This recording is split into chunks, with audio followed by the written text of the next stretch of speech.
Olá, irmãos, frequentadores e ouvintes da rádio, da TV Abel, dando continuidade ao estudo do Livro dos Espíritos, nós iremos verificar as questões 880 a 885.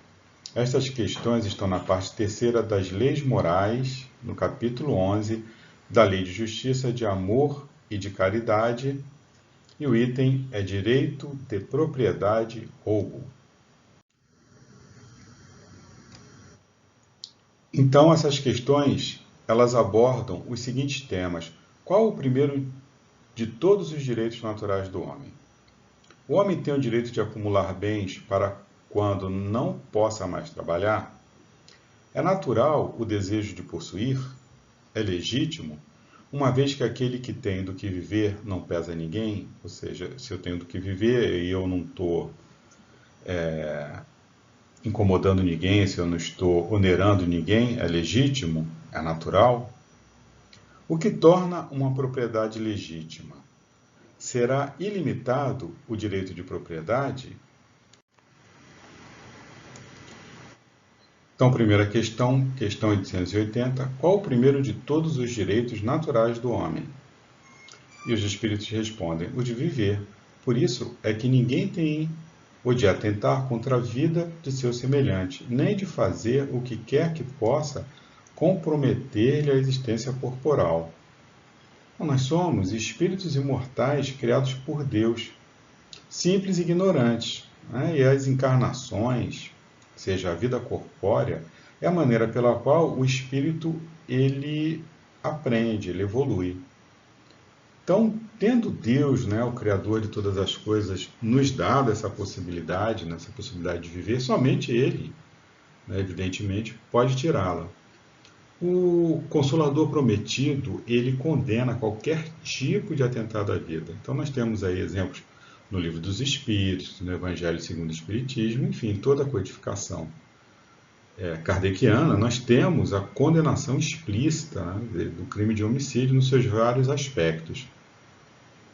Além da questão acima no Livro dos Espíritos, nós pensamos algumas questões, né? Questões que abordam o aborto, que abordam o crime comum, né? O latrocínio, um assalto seguido de morte, e o suicídio.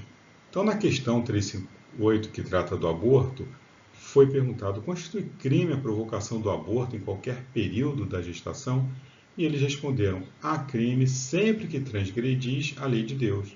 Uma mãe ou quem quer que seja cometerá crime sempre que tirar a vida a uma criança antes do seu nascimento. Por isso, que impede uma alma de passar pelas provas a que serviria de instrumento o corpo que se estava formando. Ou seja, eu tenho um ser ali que está em formação.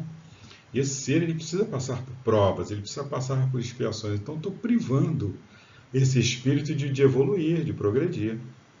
A exceção, a única exceção nesse caso do aborto é quando a mãe corra risco de vida, né? Então, nesse caso, e somente nesse caso, né, o ser que está em formação ainda, o feto, ele deva ser sacrificado, mas somente nesse caso.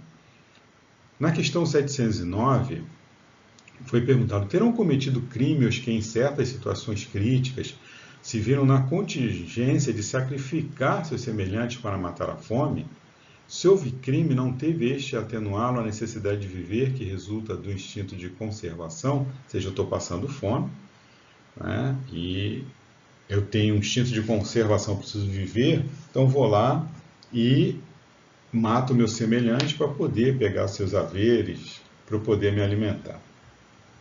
Olha o que eles respondem. Já respondi quando disse que há mais merecimento em sofrer todas as provações da vida com coragem e abnegação. Em tal caso, há homicídio e crime de lesa natureza, falta que é duplamente punida.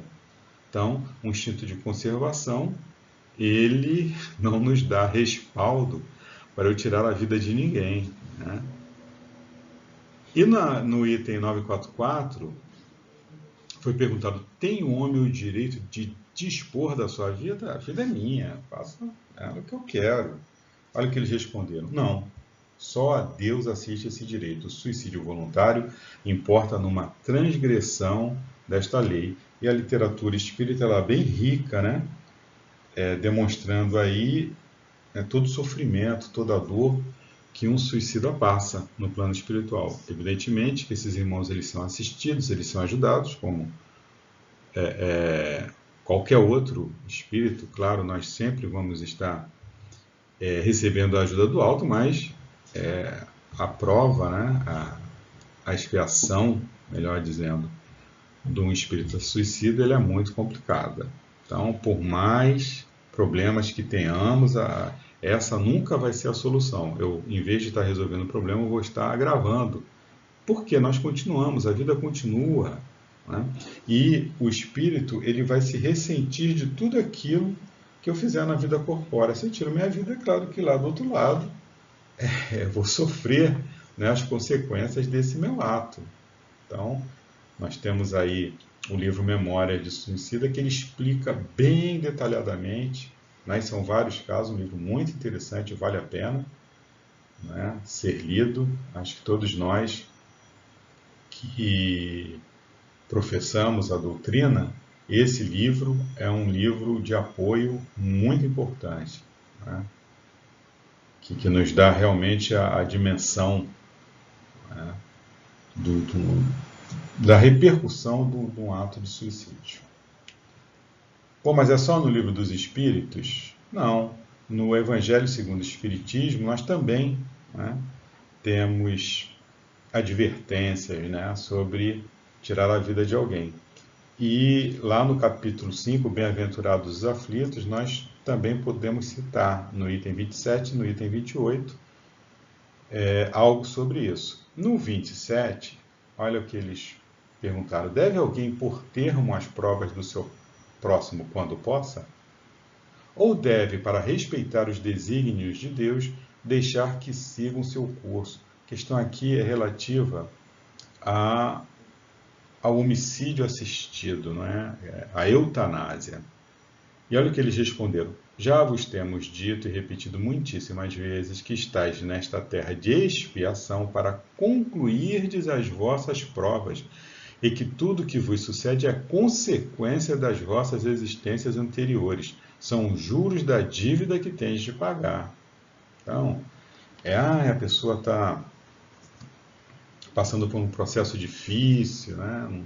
Não tem mais chance de vida, eu posso tirar a vida dessa pessoa? A resposta é não, né? No item 28, aí tem essa continuação. O homem está agonizante, presa de cruéis sofrimentos. Sabe-se que seu estado é desesperador. Será lícito pouparem-se-lhe alguns instantes de angústias, apressando-lhe-se o fim? Olha o que eles responderam: quem vos daria o direito de prejulgar os desígnios de Deus? Não pode ele conduzir o homem até a borda do fosso, para daí o retirar, a fim de fazê-lo voltar a si e alimentar ideias diversas das que tinha? Ainda que haja chegado ao último extremo um moribundo, ninguém pode afirmar com segurança que lhe haja soado a hora derradeira. A ciência não se terá enganado nunca em suas previsões. Então, nós verificamos aí aborto, suicídio, né, homicídio comum, né, o latrocínio, o roubo seguido de morte, e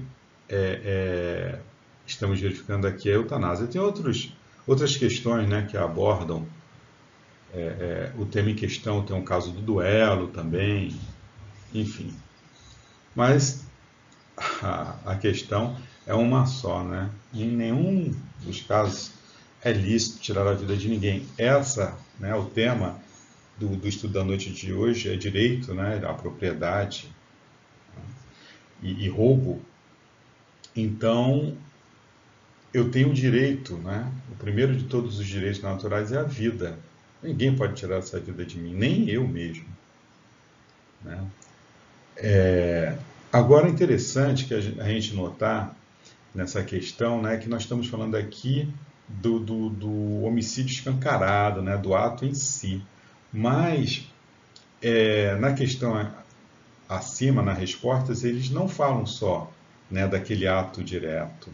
Eles falam o que quer que possa comprometer-lhe a existência corporal. Então, qualquer ato que eu faça que venha comprometer a existência corporal do meu irmão é lícito, né? Nós podemos não sermos os agentes, né, do homicídio, os ativos, né? Puxar o gatilho, né? Eu não puxei o gatilho, eu não desliguei os botões que mantêm a vida, não seguramos o bisturi assassino, né? Não ministramos o veneno tóxico, né? Mas nossas ações, elas podem ferir, né, o direito à vida dos nossos semelhantes. A corrupção, né? Fofocas, intrigas, podem causar muito mais estragos do que o ato isolado do criminoso comum, né? A corrupção, então, ela consegue atingir numa batelada milhões, com o mau uso de recursos, esses recursos que seriam para salvar vidas, seriam para educar, seriam para melhorar a nossa sociedade, estão sendo desviados egoisticamente. E isso não é crime? A gente costuma aliviar o peso da nossa consciência, né, com fantasias, né, de que eu não puxei o gatilho, né? E, geralmente os corruptos, eles abominam, não é, quem faz esse tipo de coisa. Para eles a prisão, né, o perdão jamais. Agora eu que sou corrupto, que roubei, que desviei, eu não consigo enxergar isso como crime.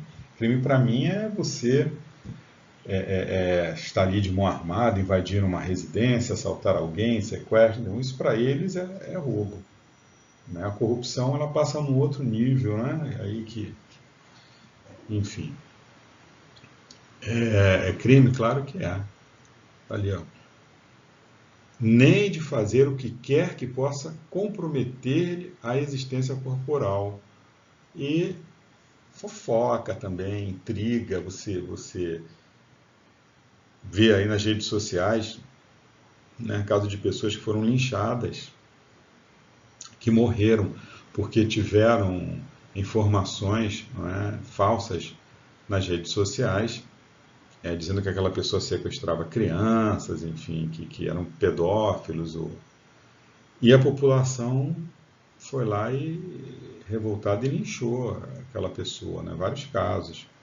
Então, essas pessoas responsáveis por esse tipo de coisa, elas podem até escapar da lei humana, né, que é falha e não tem recursos, né, muitas vezes, né, para punir esses crimes tecnológicos. É difícil de você saber como que isso começou, quem começou, mas nada escapa às leis, né, divinas. Continua. Questão 881. O direito de viver dá ao homem o de acumular bens que lhe permitam repousar quando não mais possa trabalhar? Olha a resposta. Dá, mas ele deve fazê-lo em família, como abelha, por meio de um trabalho honesto, e não como egoísta. Há mesmo animais que lhe dão o exemplo de previdência. Então, eu tenho direito, sim, de acumular bens para minha velhice. Agora, sem ser egoísta, né? E aí ele fala dos animais, né? Estão sempre ali dividindo, repartindo, né? Fazendo em família, em sociedade. Nós fomos ver lá em Lucas, né? No capítulo que está no capítulo 12, lá do Evangelho segundo o Espiritismo, nos versículos 13 a 21, essa passagem, né? Então, no meio da turba, um homem lhe disse: Mestre, dize a meu irmão que divida comigo a herança que nos tocou. Jesus lhe disse: Ó homem, quem me designou para vos julgar ou para fazer as vossas partilhas? E acrescentou: Tende o cuidado de preservar-vos de toda a avareza, seja qual for a abundância em que o homem se encontre. Sua vida não depende dos bens que ele possua.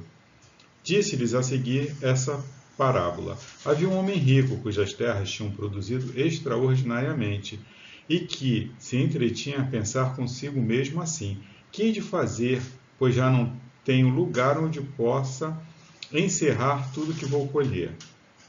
Aqui está, disse, o que farei. Demolirei os meus celeiros e construirei outros maiores, onde porei toda a minha colheita e todos os meus bens. E direi à minha alma, tens de reserva muitos bens para longos anos. Repousa, come, bebe, goza. Mas Deus, ao mesmo tempo, disse ao homem, que insensato és. Esta noite mesmo tomar-te-ão a alma. Para que servirá o que acumulastes? É o que acontece àquele que acumula tesouros para si próprio e que não é rico perante Deus. Então, essa passagem, essa parábola do Mestre Jesus, ela explica bem, né? Às vezes você leva uma vida inteira juntando, né? Eu vou juntar para quando eu me aposentar, aí eu vou viajar, vou gozar a vida, vou acontecer. Aí vem a vida, né? E frustra seus sonhos, né? Doenças, às vezes a morte prematura, e tudo aquilo, né? Todo aquele trabalho, você vê, você levou uma vida inteira para construir, você construiu, na realidade, a tua casa em alicerces muito frágeis, né? Veio o vento, veio a maré e levaram a casa. O que você construiu? Né? O que você gastou a tua encarnação? A juntar bens para acumular bens para poder usufruir e gozar.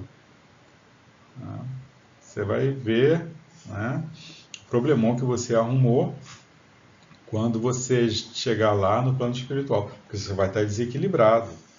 Você não estava preparado para morrer, você não gozou ainda aquilo que você acumulou, então você já vai chegar desequilibrado, né, com essa frustração e depois a decepção de ver, né, o que você deveria ter feito, aonde você deveria ter aplicado, né, os teus esforços e não fez.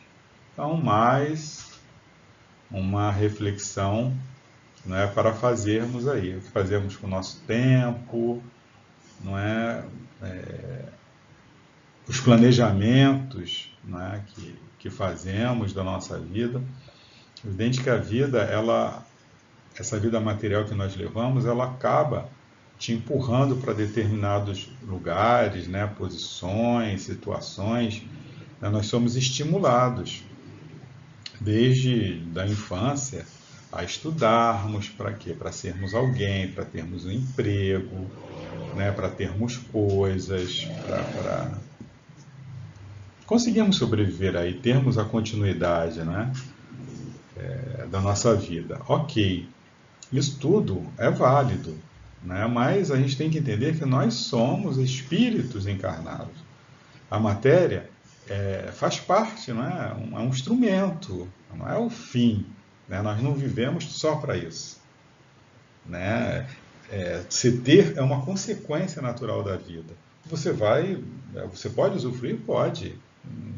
Nada te impede disso, desde que você faça aquilo sem egoísmo, né? Com prudência, com cautela, e que você realmente faça aquilo que é importante você fazer. Nós estamos aqui para crescermos intelectualmente e moralmente. Então, é isso que a gente precisa aplicar o nosso tempo que nós estamos aqui nisso, não é aplicar o seu tempo todo simplesmente para juntar, para ter posse, você não sabe nem se vai poder usufruir. Não é verdade?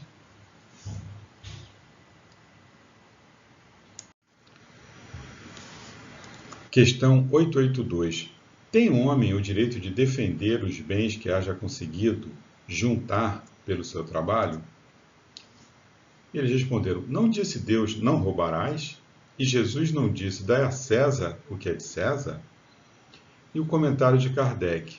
O que por meio do trabalho honesto o homem junta constitui legítima propriedade sua, que ele tem o direito de defender, porque a propriedade que resulta do trabalho é um direito natural, tão sagrado quanto o de trabalhar e de viver. Então nós fomos lá no Evangelho segundo o Espiritismo, no capítulo 11, amar o próximo como a si mesmo, no item 7. Esta sentença, dai a César o que é de César, não deve, entretanto, ser entendida de modo restritivo e absoluto.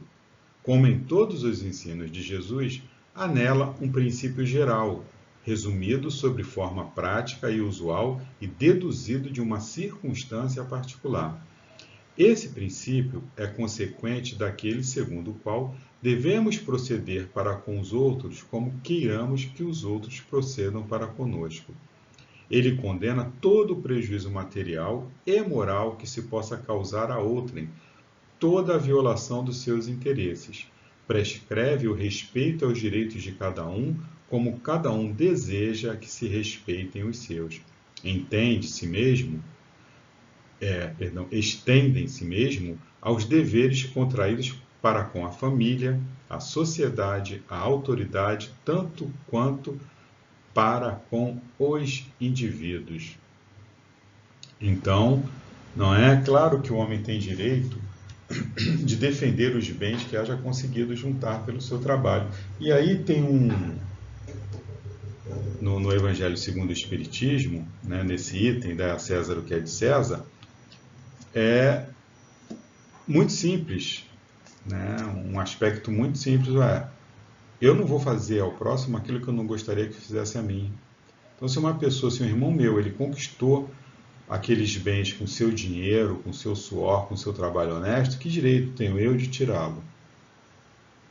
Então, eu gostaria que agissem assim comigo. Então, se eu trabalhei honestamente por aquilo, é um direito que me cabe. Né? E aqui, segundo Kardec, né, toda propriedade que resulta do trabalho é um direito natural, tão sagrado quanto de trabalhar e de viver. Né? Então, deve-se respeitar, né, o direito à propriedade. Vou entrar aí em questões políticas, né, filosóficas a respeito disso, está bem claro. Né? Nós vivemos numa sociedade ainda imperfeita, nossas formas de governo são imperfeitas. Por quê? Porque são reflexos da sociedade, né? De nós, somos nós os imperfeitos. Não é a sociedade que é imperfeita. Nós somos a sociedade, nós fazemos parte dessa sociedade. E ela é imperfeita, porque somos imperfeitos ainda. Então, essas formas de repartir, né, vamos dizer, justamente, não é? Claro que são imperfeitas, mas nós temos que verificar alguns aspectos, né, que estão condizentes com as leis divinas, com o ensinamento de Cristo. Né? Dai a César o que é de César, dai a Deus o que é de Deus. Né? Você tem que respeitar, né, o direito do próximo. Continuando. Questão 883. É natural o desejo de possuir? Sim, mas quando o homem deseja possuir para si somente e para sua satisfação pessoal, o que há é egoísmo.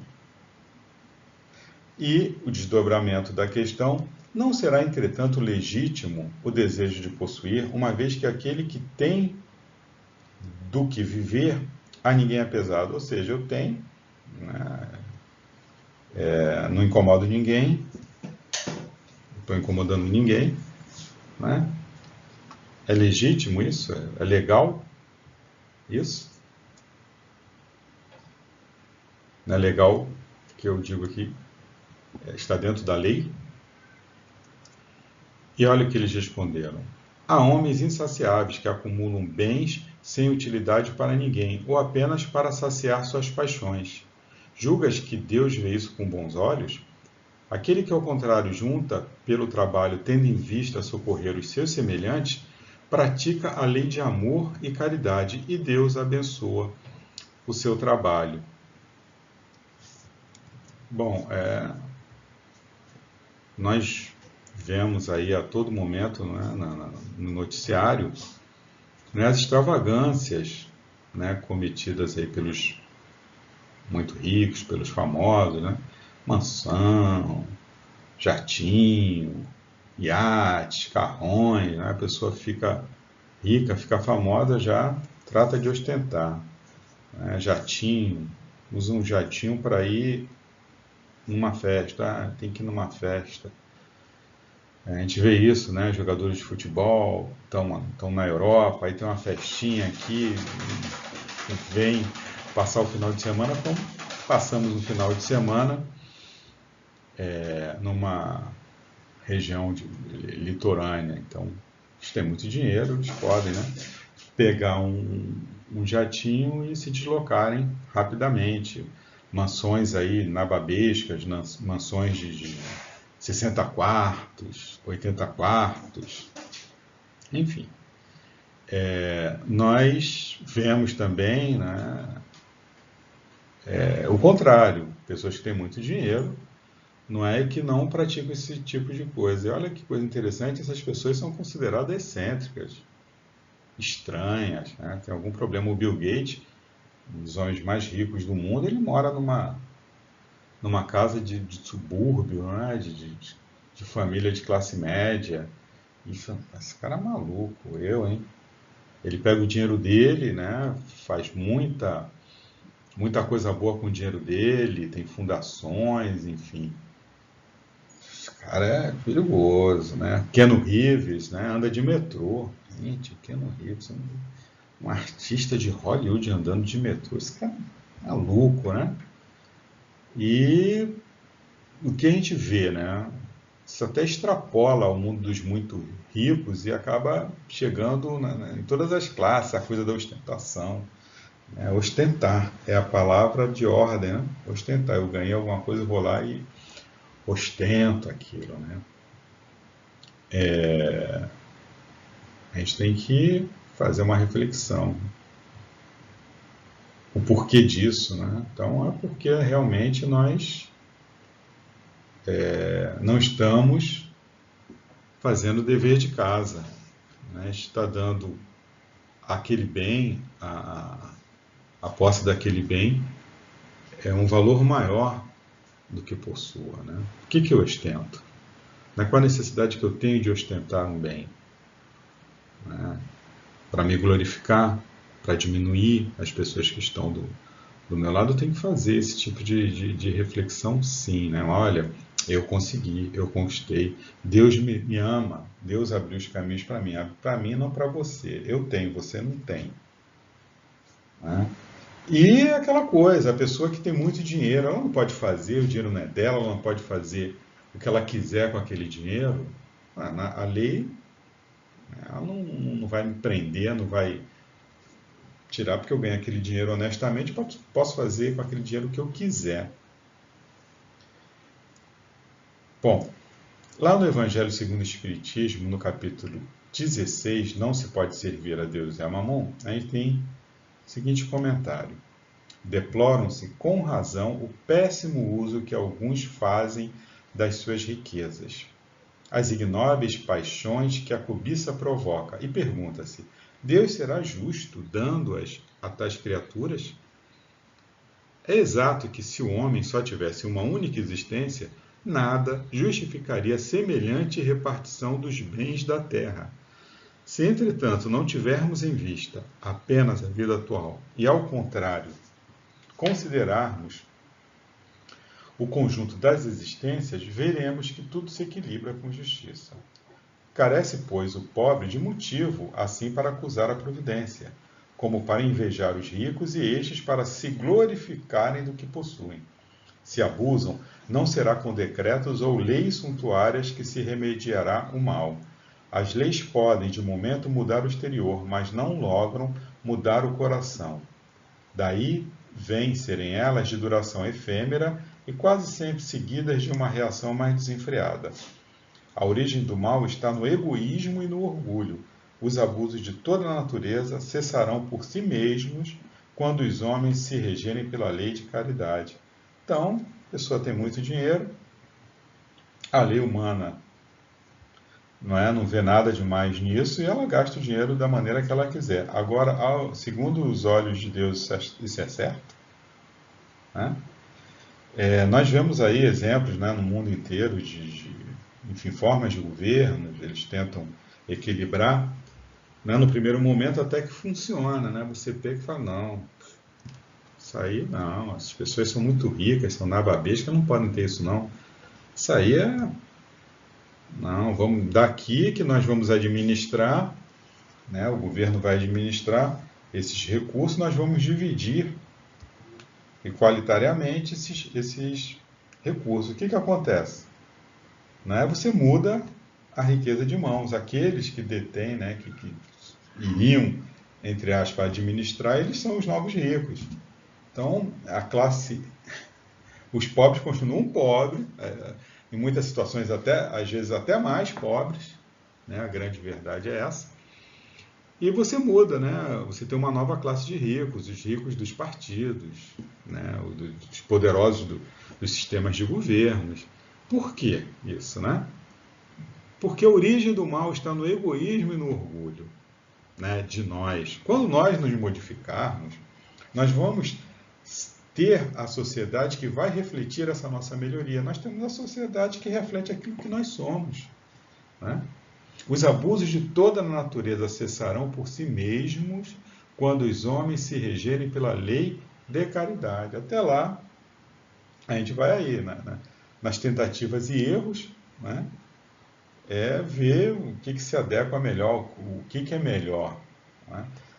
Você vê aí pelo exemplo eu citei dois, né, Bill Gates e do Ken Reeves, nós temos vários, né, graças a Deus, exemplos, né, de boa aplicação dos recursos e de como você pode viver bem, como você pode ser uma pessoa equilibrada, tendo recursos, sabendo administrá-lo, mas não sendo escravo, né, desses recursos, não usando esses recursos de maneira errada. Né? Em contrapartida, você vê essas pessoas que ostentam, esses poderosos, que têm esse tipo de uma vida desregrada, o que acontece com eles? Os escândalos, né, que ocorrem com essas pessoas que são viciadas em álcool, em drogas, e, enfim, constantemente estão em depressão e muitas se suicidam. Então, um exemplo prático aí, né, que a vida nos dá, de que realmente, né, dinheiro não significa que você vai ser feliz. Né? É aquela coisa, não, ele manda, né? O dinheiro não traz felicidade, ele manda vir. Não é bem assim. Né? Nós somos espíritos imortais criados por Deus, nós somos espíritos. Quando desencarnarmos, o que a gente vai levar? A gente não vai levar nada disso. A gente vai levar as nossas obras, né, internas, que nós fizemos de bom ou de mal para os nossos semelhantes. Aí tem que estar sempre refletindo sobre isso. Questão 884. Qual o caráter da legítima propriedade? E olha o que eles responderam. Propriedade legítima só é a que foi adquirida sem prejuízo de outrem. Então nós já vimos, não é, que é o que eu ganho com o meu trabalho honesto, não é meu direito. Mas olha o complemento. Legítimo só é a que foi adquirida sem prejuízo de outro. Então, eu posso ter trabalhado para ter conquistado aquele bem, mas eu prejudiquei alguém, então não é legítimo. Proibindo-nos que façamos aos outros o que não desejáramos que nos fizessem, a lei de amor e justiça nos proíbe, ipso facto, ou seja, por isso mesmo, a aquisição de bens por quaisquer meios que lhes sejam contrários. E ele faz uma alusão aqui à questão 808, né? Também no Livro dos Espíritos. E aí, o que foi perguntado? A desigualdade das riquezas não se originará das faculdades, em virtude da qual uns dispõem de mais meios de adquirir bens do que outros? Aí eles responderam sim e não. Da velhacaria e do roubo, que dizeis? Ou seja, eu, eu conquistei, eu sou rico, eu sou milionário, mas eu conquistei isso explorando, prejudicando, né, enganando. Aí, é, aí a pergunta que eles fizeram foi: eu disponho de mais meios de adquirir, eu sou mais inteligente do que aqueles que eu enganei. Hum? E o desdobramento. Mas a riqueza herdada, aí um outro aspecto, né? Essa não é fruto de paixões mais. Aí, olha o que eles respondem. Que sabes a esse respeito? Busca a fonte de tal riqueza e verás que nem sempre é pura. Sabes, porventura, se não se originou de uma expoliação ou de uma injustiça? Mesmo, porém, sem falar da origem, que pode ser má, acreditas que a cobiça da riqueza, ainda quando bem adquirida, os desejos secretos de possuí-la o mais depressa possível, sejam sentimentos louváveis? Isso o que Deus julga, e eu te asseguro que o seu juízo é mais severo que o dos homens. Por que o juízo de Deus é mais severo do que o dos homens? Porque nós somos imperfeitos, né? Então nós vamos julgar de acordo com o horizonte que nós conseguimos abranger.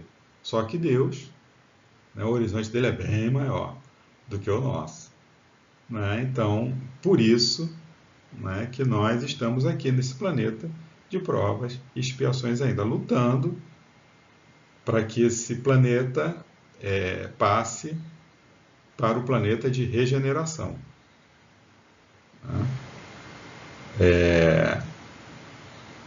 Enfim, nós já vimos que nós temos direito à propriedade, mas para ter direito, essa propriedade tem que ser legítima. Ela só é legitimada através do que? Do trabalho honesto, mas também sem prejuízo para outros, para terceiros.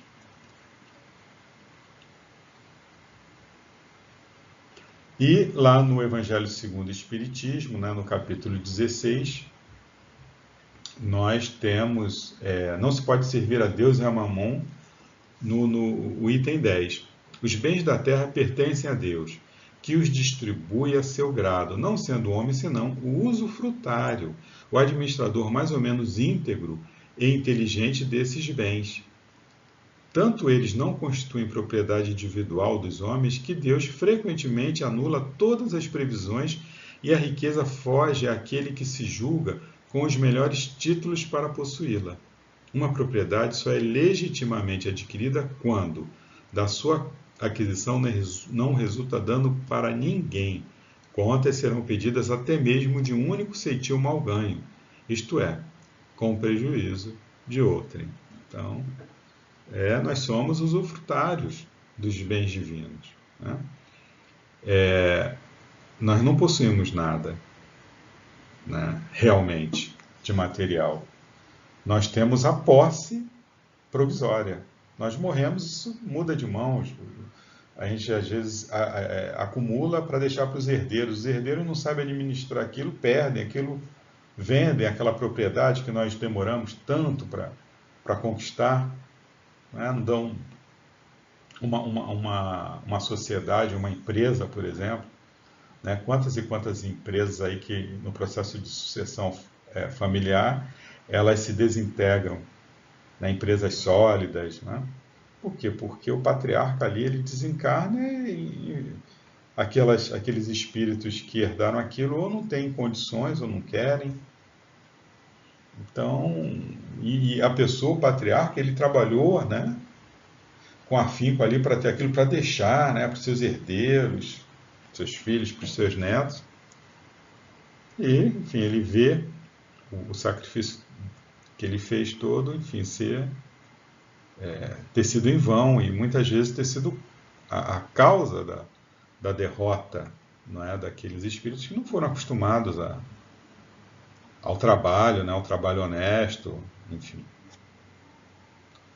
Reflexões necessárias para todos nós. Questão 885. Será ilimitado o direito de propriedade? Essa questão aí, interessante, hein? E a resposta: é fora de dúvida que tudo o que legitimamente se adquire constitui uma propriedade. Mas, como havemos dito, a legislação dos homens, porque imperfeita, consagra muitos direitos convencionais que a lei de justiça reprova. Essa é a razão porque eles reformam suas leis à medida que o progresso se efetua e que melhor compreendem a justiça. O que num século parece perfeito, afigura-se bárbaro no século seguinte. Aqui ele faz uma alusão à questão 795, com relação, à instabilidade das leis humanas. Qual a causa da instabilidade das leis humanas? Eles responderam: nas épocas de barbárie, são os mais fortes que fazem as leis, e eles as fizeram para si. À proporção que os homens foram compreendendo melhor a justiça, indispensável se tornou a modificação delas. Quanto mais se aproximam da vera justiça, tanto menos instáveis são as leis humanas, isto é, tanto mais estáveis se vão tornando conforme vão sendo feitas para todos e se identificam com a lei natural. A civilização criou necessidades novas para o homem, necessidades relativas à posição social que ele ocupe. Tem-se, então, que regular por meio das leis humanas os direitos e deveres dessa posição. Mas, influenciado pelas suas paixões, ele não raro ha criado direitos e deveres imaginários, que a lei natural condena e que os povos riscam de seus códigos à medida que progridem. A lei natural é imutável e a mesma para todos. A lei humana é variável e progressiva. Na infância das sociedades, só esta pode consagrar o direito do mais forte. Então, nós temos aí, o direito à propriedade. Nós vimos que a propriedade legítima é aquela que ganha com trabalho honesto e sem prejuízo para outrem. Agora, tem limite? Eu posso comprar um Estado, por exemplo, tenho dinheiro, eu quero comprar terras e mais terras e mais terras e mais terras e mais terras. É legal isso? Eu tenho direito a isso? Aí você vai para as leis não dizem nada quanto a isso. Mais uma vez, são leis que refletem o que? A nossa imaturidade moral. Conforme nós vamos avançando, as leis se modificam. O conceito de propriedade ele se modifica também. Antigamente, lá na época dos reis, dos reinos, dos impérios, só quem poderia ser donos de terra era a realeza e os nobres. Então, o nobre tinha a terra e o que você tinha? A realeza, a nobreza e os miseráveis.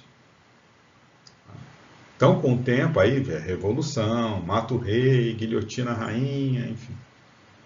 Mudam-se as leis, você consegue melhorar esse tipo de coisa, você muda a propriedade. Mas com o tempo, o que acontece? Aquela pessoa vai acumulando, ela tem condições para isso, ela acumula, e seja lá por que meios for, e acumula, e você vê a desigualdade novamente. Você vê lá em cima a mesma estrutura de poder. O ideal é que, dentro da nossa visão estreita, que nós possamos aí chegar a um equilíbrio. É evidente que todos nós temos direito à propriedade, mas a gente tem que entender que nós somos diferentes. Uma pessoa que é dona de terras, o que diz a lógica? Que aquela pessoa, ela para ser dona de uma terra, de um bem, ela tem que fazer aquela terra produzir. Aquela terra tem que produzir. Para que eu vou ter? Isso não é um egoísmo tremendo? Tem um bocado de terra, mas para que eu não? Deixa aí. Não faz nada com a terra. Quando andamos ali pela orla da zona sul do Rio de Janeiro, e você anda ali de noite, o que você mais vê são aqueles apartamentos à beira-mar, todos eles apagados, você não tem ninguém morando ali. São casas de veraneio, dos poderosos, muito ricos. Às vezes pessoas até que nem moram aqui, Enfim, né? Isso tem lógica, né? Eu ter um imóvel naquela área privilegiada ali, fechado, às vezes fica por anos ninguém aparece ali. Então, as leis elas vão refletir o quê? O nosso egoísmo, né? A nossa falta de maturidade moral. É evidente que quanto mais eu tenho, mais uma sociedade avança, você equaliza, você tenta equalizar, não é, esses direitos. Aí nós vamos chegar lá. Nós estamos caminhando com um planeta de regeneração, né, que o nosso planetinha está se transformando. Mas ele está se transformando por quê? Porque é um fenômeno físico, climático? Não. É porque isso é fruto do próprio progresso das criaturas, né? Aqueles que tiverem condições de acompanhar, né, uma escola, enfim, que está mudando de grau. Eu tenho que estar acompanhando essa mudança, né, para poder usufruir, né, dessas melhorias que virão. Uma sociedade mais moralizada, as leis vão ser também um reflexo dessa sociedade mais moralizada. Né? Para que eu posso ter muito dinheiro, mas eu sou feliz pela posse, pela detenção desse direito? Eu consigo a felicidade ostentando essa riqueza? Então, aquela história, eu não preciso aprender com os erros dos outros. Perdão, não preciso aprender com os meus próprios erros. Eu posso também aprender com os erros dos outros. Eu ver e verificar quem é mais equilibrado, né? Aquele rico que ostenta, que vive em festa, que vive uma vida desregrada, né? Ou aquele, né, outra figura conhecida que trabalha, labora, né? Ajuda. Né? Exemplo prático está aí ao nosso alcance. Possamos refletir sobre isso. Bom, chegamos ao fim do estudo, né, das questões de hoje, direito de propriedade e roubo, e a gente verificou que o primeiro de todos os direitos naturais do homem é o de viver. E ninguém pode atentar contra a vida de seu semelhante, nem de fazer algo que possa comprometer-lhe a existência corporal. Nós vimos também que o direito de viver dá ao homem o direito também de acumular bens que lhe permitam repousar quando não mais possa trabalhar, mas ele deve fazê-lo sem egoísmo e por meios de um trabalho honesto. O que por meio do trabalho honesto o homem junta constitui legítima propriedade sua, que ele tem o direito de defender, porque a propriedade que resulta do trabalho é um direito natural, tão sagrado quanto o de trabalhar e de viver. O desejo de possuir é natural, mas há homens insaciáveis que acumulam bens sem utilidade para ninguém ou apenas para saciar suas paixões. Aquele que, ao contrário, junta pelo trabalho tendo em vista socorrer os seus semelhantes, pratica a lei de amor e caridade, e Deus abençoa o seu trabalho. Propriedade legítima só é a que foi adquirida sem prejuízo de outrem.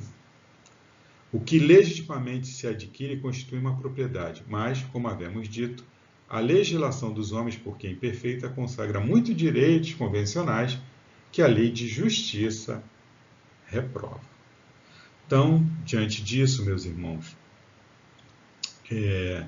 vamos refletir, né?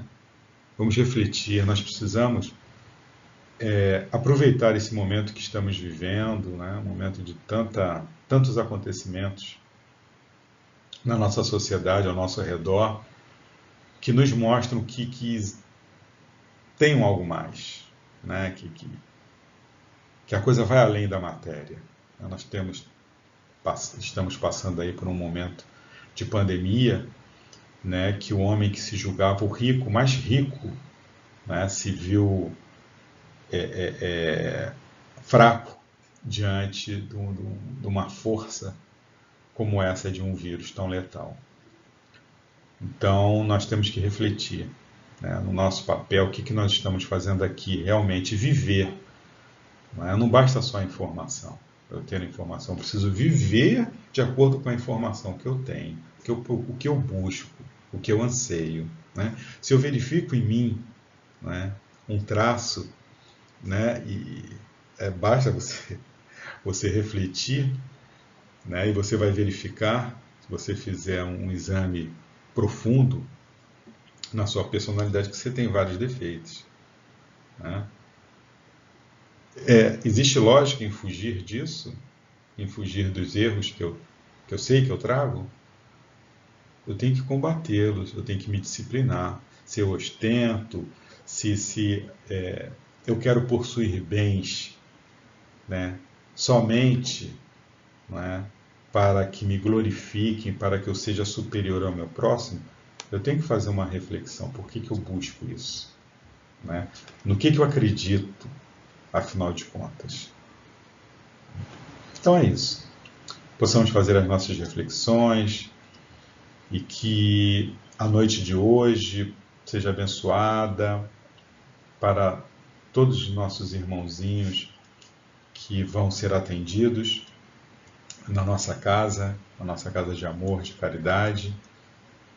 Que a luz, a paz, o amor de Jesus, ele permaneça em nossos corações, que nós possamos realmente praticar a lei de amor, de caridade. Que a luz, a paz, o amor de Jesus esteja sempre conosco. Graças a Deus, graças a Jesus.